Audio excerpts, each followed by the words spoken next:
Okay, and this is part 2 of well, I don't know how many part tutorial it is. It depends on how much we can get done today.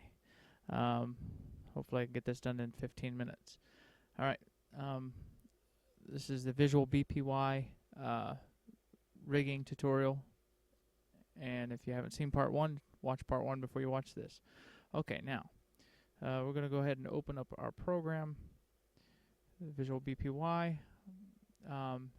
And now what we want to do is, oh, wait a minute. Before we do that, select the rig. With the rig selected, let's see here.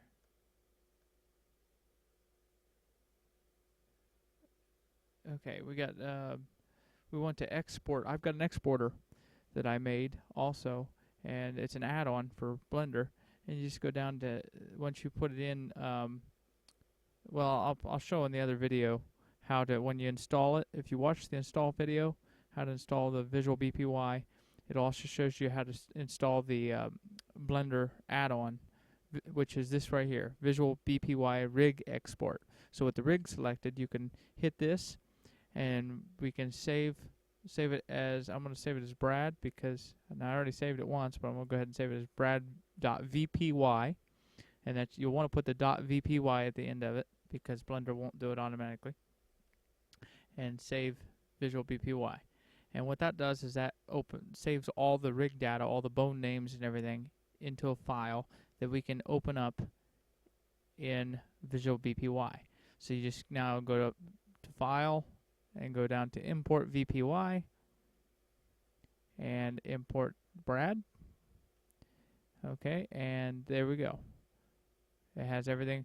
The very first thing on these values, what it is it has all your bone names, but the very first thing is the rig name, and that's the object name. So you have to remember that's object and not data. Okay, that's not the data ID. Okay, and so what we want to do is, first thing we're going to do is we're going to create a variable, and we're going to call it rig name _ name.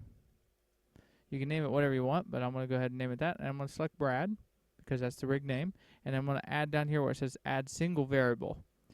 We don't want to add the array just yet. That's for if you're going to add many different values here. We're only adding one. And when you add single, there'll be a little dot right beside it. And when you add an array, there won't be. And I'll show you that later. Now you look in the code window, and right here it puts it up there, rig _ name equals Brad. All right. Now the next thing we want to do is we want to add a panel. And we're going to add, since there's only the user interface right now, just go ahead and add a user interface panel.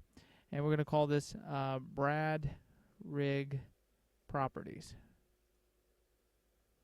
Okay. And you see it comes up Brad Rig Properties. Now, the first thing we want to do is we want this panel, since this is going to have the information for only that armature, we only want the panel to show up if the armature is selected. So with this radio button here selected, this is for the panel, and this is for the row. And if you add rows, each time you click on radio button, if you look over here on the right, it shows the properties for that row or for that panel. Okay, now we can delete the rows by selecting the radio button, delete. Okay, but if we select the panel properties and we go over here, what we need to do is we need to do the poll. So if you double click on this part that says poll, it'll come up with another text dialog box here, and we can make it to where this panel will only show up if it is in pose mode. Okay, then we also only want it to show up if the object name is equal to the rig name, which in this case is Brad, but that variable rig name equals Brad. Okay, and then we want to set these exceptions here. And don't worry about it if you don't understand them. Just set all three. There's only 3 to choose from. There's actually more than that you can put in there, but that's the only ones available right now. Now just hit add code, and as you can see, it adds the code down here. If you hit this manual button, you can actually manually edit it if you know what you're doing, but if you don't, this is just for the poll function, is what it is. So Okay, and if you don't like what you did, you can hit delete code, and it deletes it, or you can add it back. Okay, say okay, and now if we look in the code window real quick, under class, it gives here's the panel, class UI panel, which you can change that name to anything you want to. Label, Brad Rig Properties, because I named the rig Brad, and here's the pull function, class method, and then the draw for drawing the panel itself. Okay, now going back into Brad, if, like I said, you can change that user interface panel name. You just type up here whatever you want it to be. So if I want it to be Brad underscore rig, and we'll just leave it at that, just hit enter, and it will now change that property. And if you look in the code window, it changed it to Brad underscore rig as the panel class name. Okay, not really important. You can leave it default for all that matters, because you'll never see that out. If you don't know what you're doing, then it really doesn't matter. It won't, if you're not going to code anything extra. Okay, now as for the row information here, this gives you our row information. What we want to do is we want to go to objects, and we want to take a slider and drag and drop a slider into this row. Okay, and now we could add a label to the row, but we're not going to do that right now. We don't need one. So what we're going to do is we're going to set a we're going to have this select the slider, and with the slider selected, you get the properties for that, and go to link data, and double click on link data, and this comes up with another dialog box. And in this dialog box, what we're going to do is set what the slider is going to control. Now in this case, let's go back into Blender real quick. And the first thing we're going to do is we're going to make it, oops, sorry.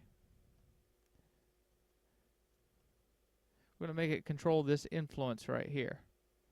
And the way we do that is just right click on that, go down to copy data path. And that's all you have to do. And then go back into our program and just paste. Simple as that. We can change the slider name to whatever we want. In this case, we'll call it upper arm FK. Hit add code. It adds the code down here. You can manually edit if you want, but no need to. Just hit OK. And now that is coded. Now if you want, we also can make it set up to where, in this case, we don't want it to show up unless this bone, and this bone are selected. And the way we do that is look at the names. This is upperarm.l.001, upperarm.l, and forearm.l. So taking those names, we'll go back into our program, and we'll add another variable. And this one we will call, we're going to group these together in an array, and we'll just call this upper arm, underscore arm. And then what we want to do is we want to select our first one, upper arm.l, and add an array. Then select upper arm.l, add an array. This first one's upper arm.l.001, and the other one's upper arm.l. And then we want to add our forearm.l and add that. And if we look at our code window once again, we can see upper arm equals upper arm.l.001, upper arm.l, and forearm.l. So we've got all our variables there. And now, if with this radio button selected, sometimes you have to select it because it's still on the control here. So it's selected on to the panel on that radio button. And then go to the pull function on this and double click on that. And then all you got to do is select upper arm from the drop down box. Hit update poll. Like I said, once again, you can manually edit it if you want, but no need. Say OK, and boom, you got that. Now, what we want to do is we want to add another row, and this one we're not going to add a poll function to. We're going to let this one stay, just so I can show you how it does if you don't add a poll. And we'll drag another slider over, and clicking on that slider, we'll set our link data for it. Now, what we're going to do here for the link data is go back into Blender, and select our bone that we have a driver set up for. And we don't want to copy it from here. What we want to do is we go to our object data panel where we set up this driver. And we want to control this. Okay, so just right click, copy data path, and then go back into our program and paste. Now it won't show much, and by default, if you don't have this in the object data panel, this won't work. So you have to set your property thing in the object data panel, or otherwise you have to type in the full path up here, because this part right here is not the full path. And I'll show you. Let's change this to leg and hit add code.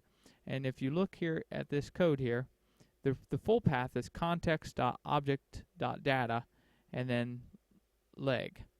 Okay. Now, if it's not in the object data field, if it was in the object field, for instance, or tab, you would remove this data. Okay. But by default, I have programmed it to where it will automatically put it in object data. If that's unclear, I hope that's clear enough. And just say OK now. And OK, now that is set up. Now what we're going to do is we're going to go ahead and add another panel. Hit add panel. And we're going to call this layers. Oops. OK. And now we are going to add our toggle buttons. Add one toggle, add two toggles, and we're going to leave them side by side just like that. And this one we are going to, with the panel selected, we will do a poll on this as well. And we want this to show up in all three object, edit, or pose modes. And we want it to only show up if the rig is selected. So select object name, rig name, there we go. Set all these, attribute error, key error, and type error. Add code, hit OK. Okay, now we don't need to pull the individual row here, because we're going to let it, no matter what bone is selected, these are always going to show. So we'll hit our toggle button first, select that, double click on the data, and in this case, all we have to do is go to the drop-down panel and select this, because layers is already in there for us. And we can just change the name of it to layer 1. And then we can, if we want, we can add an icon. So let's go ahead and add bone data. If you just type it in, it'll scroll down for you. So bone data. And then we're going to make this index of 0, because that is the very first layer, is an index of 0. Hit add code. Once again, you can manually edit anything you want if you select this, but no need. Say OK, and select toggle 2, or the second one. It says toggle 3, but don't worry about the number. And double click this and go down once again, and we will put this as layer 2. Actually, yeah, let's put layer 2, and then we're not going to put an icon on that. Just leave that blank, and then set this as index of 1. Add code, OK. And that's really all you need to do. Oh, we want to put on this one, with this row selected, we are going to put a label here. So just type in up here whatever you want for the label. In this case, we will just type in body. I don't know why, but and just hit enter, and then it will put it down there. Okay, and so we've got these two panels started. Now we're going to add one more panel, and this panel we will call it cube shape key, and say OK. And this will be for our shape key, of course. And now we need to add another name or another variable, and we'll just call this object underscore name. And there's nothing in the drop down box for the object, so you just have to type in the name. And in this case, the object is cube, is the object name, because if you click on your object button or tab here, you see that says cube. So let's go back into our program and just type in cube, and make sure you capitalize the C, because that is capitalized in Blender. And then now we just add another single variable, and in this case we want this panel only to show up, so select the radio button there, double click on poll, and we want it to show up only in object mode, and We want it to do only if the object name is